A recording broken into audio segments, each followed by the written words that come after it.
Hello friends, hope you are well. It's that time of the week again. Time to take your prescription pill of Australian tech and telco news, just as the doctor prescribed.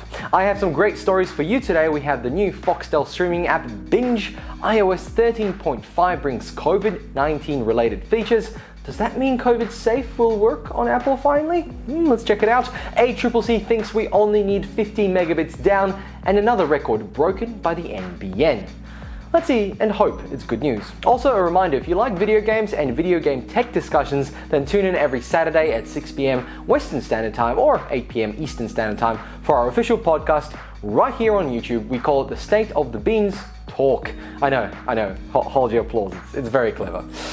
Now, I'm sure everyone has had a chance to see the new advert on how NBN Co is helping Australia during the COVID-19 crisis. And I'm sure you're all yearning to see how every other company is doing their bit for the fight, from your local Netflix to your next door supermarket. So in the spirit of things, I would like to share with you the national broadband provider MMN. Let's see how they're helping their country, the land down under, during the COVID-19 crisis. Even before the COVID-19 crisis, the Land Down Under internet saw unprecedented traffic over the Mishmash network. To help support our Land Down Under during this time, we are currently offering a copper-based internet from the 1990s, recycled and obsolete. Our technicians are still on the ground, ignoring homes and businesses deemed too difficult to connect. But don't worry, it's only our farmers, isolated communities and the odd home in the suburbs. And we will make sure to raise our wholesale prices to pay for the next decade of upgrades. And in the future, we cannot wait to show people from the Land Down Under an internet experience that rivals Kazakhstan's. To find out more, send a smoke signal at 4 p.m. Australian Eastern Standard Time in the month of July towards the west. Well, I wouldn't want to live with that country's internet. So comparing that to the NBN, what are you going to do with all that internet that you all of a sudden have? Well, you might want to tune into Foxtel's latest endeavour, Binge. The team who brought you Kayo and all its bugs bring you a new streaming app for movies, TV shows and more.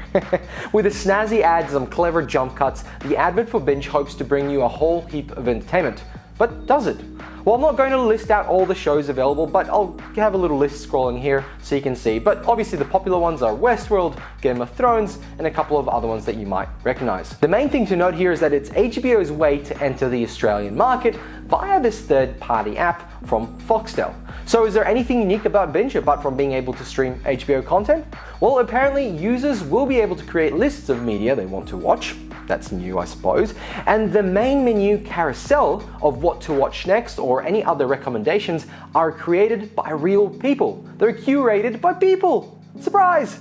Who knows if that's going to work, but right now it's not an AI recommending what you should watch next. Also, there is no 4K playback. That's unique. And there seems to be no plans for it either in the near future. Though to note, you will be able to download videos and play them back offline from the get-go, so that's good. Now, I would like to take this with a grain of salt, as they once had Foxtel, which was ad-free. But the experience of this app is supposedly going to be so. No ads. Then we have some extras. Binge will include behind-the-scenes content and other special features like commentary. However, how many of the shows will actually include these extra bits of content, and if anyone actually cares, is yet to be seen. In fact, my dad has Stan, and it has this extra feature, but he said he wasn't even aware of it.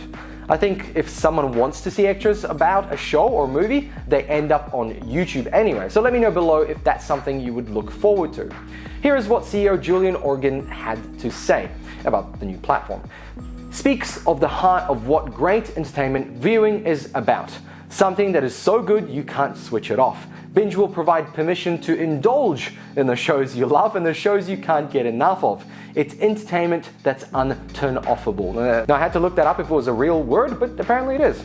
It looks like there will be some overlap on the Foxtel Go platform. I would imagine in the future they will consolidate.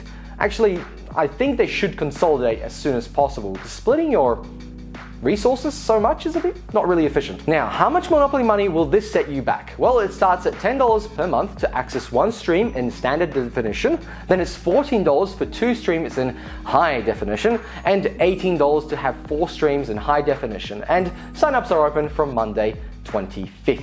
Let me know below if you will be signing up to the service. If this had somehow happened before the last season of Game of Thrones, I know I would have. Let's move on to some iOS news. This week, a new iOS update dropped, version 13.5, bringing a slew of features related to tracing apps and COVID-19. Apple has gone out and really done some work to make sure that iOS works well during this crisis. Here are some highlights. iOS 13.5 has sped up access to the passcode field on devices with Face ID, helping those who are wearing a mask, since Face ID doesn't really work well with one, to swipe up and it will be presented with the passcode page when wearing a mask. Pretty smart technology right there. Now, improvements to FaceTime group calls mean that those who are speaking, their video tiles won't suddenly resize out of control. It's more of a quality of life update, especially when you have massive FaceTime calls with multiple people.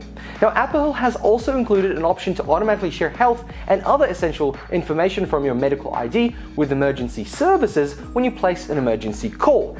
And I was really excited about this one, but it is only available in the US, which is kind of weird, but also the Apple Watch still hasn't got its heart monitoring yet in Australia. Now, for the big part of this update, the new exposure notification API that will also support COVID-19 contact tracing apps from public health officials has dropped with this update. This API is separate from the COVID Safe app. This one is done by Apple and Google, and what it means is that apps like COVID Safe will be able to utilize the API to send notifications to devices that were exposed, or rather the people, I suppose. The developers of COVID Safe DTA are currently in testing phase to connect the API on their app. There is no ETA on an update as of yet for COVID Safe. Now, to protect your privacy and set some boundaries for the developers, Apple and Google has set out some principles, or rather rules, for the tracing app developers that want to use the exposure notification system API. Let's have a look at that. Users need to choose to turn on exposure notifications and can switch them off at any time. Device location is not collected, including for those who test positive for COVID-19. Other users, Google and Apple, do not know the identity of users. Exposure notification matching is done on device only and is controlled by the user. Only official public health authorities are allowed to use the system. The system will be disabled on a region-by-region basis once it is no longer necessary to be used. Let's hope that's quick. Apps that use the API must be created for or by a health official department and can only be used for COVID-19 contact tracing.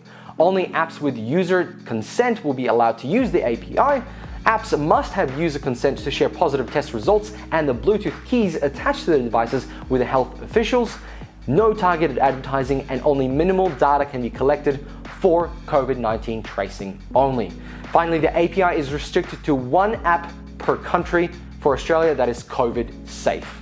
Best of all, this API will help with battery life. Many devices have had issues with battery drains due to their, somewhat funny name, low power Bluetooth.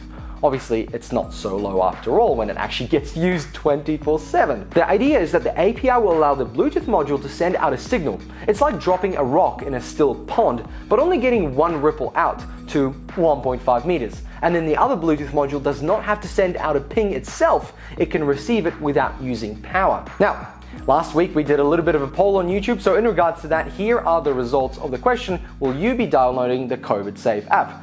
30% of you said yes, 56% no, and 7% said, well, if I say this on video, we'll get sorted out by the YouTube overlord. So let's just let this picture speak for itself. Anyway, you have spoken, thanks, and let's move on. Let's talk ACCC. And when I read the headline, my eyes widened a little bit and my heart sank, but as I read through it, I kind of understood it, so here's the short of it. The ACCC thinks we only need 50 megabits per second down, or rather, they question the public's need to go beyond that.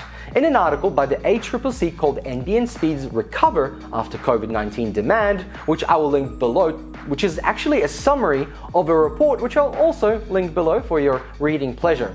The report shows speed attainment by plan.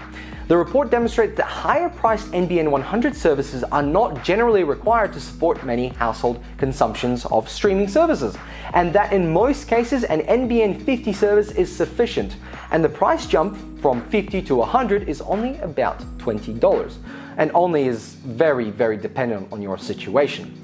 Like I discussed in a video a few months ago, even the lowest speeds on the NBN can load streaming services. They buffer the content from high-speed local data centers, and due to the media content's fantastic compression algorithms, the video sizes are small. So yes, technically you can stream on a connection of 50 down.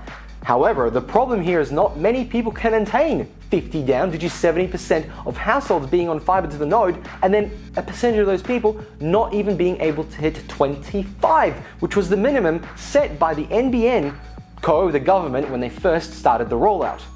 I'd like to hear from you. Let me know if you have 100 down 40 up connections or anything around that size. Why do you need that speed?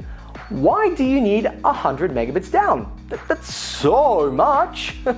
Look, Amazon recommends for 4K content at least 15 megabits per second, while Netflix advises 25 megabits.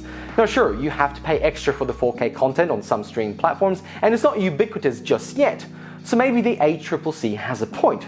Here's what the ACCC chair Rod Sims said. Broadband services have experienced unprecedented demand during the COVID-19 pandemic, as many people and small businesses have been working from home and making increased use of telehealth, online learning, and other services. The most recent data from our Measuring Broadband Australia volunteers show daytime NBN speeds have not been impacted by this additional demand, and evening speeds are mostly holding up. I like that, mostly. That higher-priced NBN 100 services are not generally required to support many household consumption of streaming services, and that in most cases, an NBN 50 service is sufficient. These results should prompt consumers to consider whether they actually need to pay extra for a higher-priced plan, or whether a cheaper plan could meet their needs. Now, I was thinking to myself, what and why do I need high-speed internet? Well, first of all, I don't want to sit around for hours waiting for Windows to update itself. Those updates are ridiculous. I want to be able to download large files at the same time as stream a video and browse the web. I want to multitask. All this while my wife can watch Netflix and not complain about the internet, of course. Because at the end of the day, if you turn too many things on, the speed will crash. I used to be on 50 down. It was fine. Now I'm on 90 down. I am very comfortable. I don't notice any slowdowns on any device in the home. And any speed beyond that would probably not change my home routine in any dramatic way. That is, until 4K and 8K content become king. You see, it's fine this year. And sure, a few years ago, dial-up was fine too. This isn't a set and forget type of deal. We can't be left on copper for the next 10 years. Consumption changes and increases, 40% per year? And it will continue to grow. In the case of fiber, just the devices on either end need to be replaced, and you'd get higher speeds as time goes on. I would suggest it's 100 megabits down in the next 5 years that should be the target for the majority of households. And finally, our last topic. In a recent Australian Broadband Data Demand, which is a weekly report on how much internet Australia is using, we saw a massive spike during the daytime business hours and early evening hours. For the week of the 11th of May, peak download throughput compared to the pre-COVID-19 baseline increased during daytime business hours up to 10% to 8.5 terabits per second, and during early evening hours up to 14% to 11.2 terabits per second. This is a new record of throughput and honestly a sign of the times. More than ever, we need a powerful and stable internet, not some sort of mishmash network, including upload. With many RSPs reducing upload speeds, it's an odd time when video conferencing is king.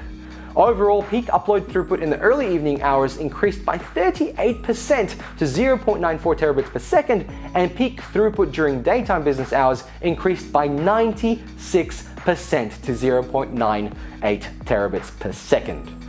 Friends, thank you very much for watching. If you liked this video, then tap that like button. If you would like to see more, then please consider subscribing. We have plenty of tech-related videos that I'm sure will interest you. Thanks for watching, and bye!